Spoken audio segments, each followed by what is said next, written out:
Sé que había una tía que tenía a su esposo. No. Pero la cosa es que a su esposo ya no se le paraba.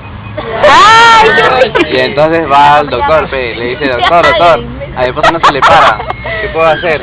Y dice, ya, señorita, dele esas pastillas en su sopa. Ya, pues entonces agarra y le dice, esposo, ya está la sopa ya. Y le dice, ya, espera que me voy a lavar la boca. No, imbécil, vas a tomar sopa. Y dice, baja. Y entonces el tío baja, pues, y se toma la sopa.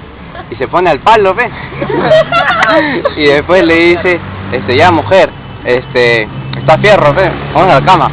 Y entonces sube, y está que le da duro, pues. Y entonces la cosa del tío empieza a crecer. Y crece, y entonces llama a su hijito, pues, le dice, Jacinto, trae el hacha.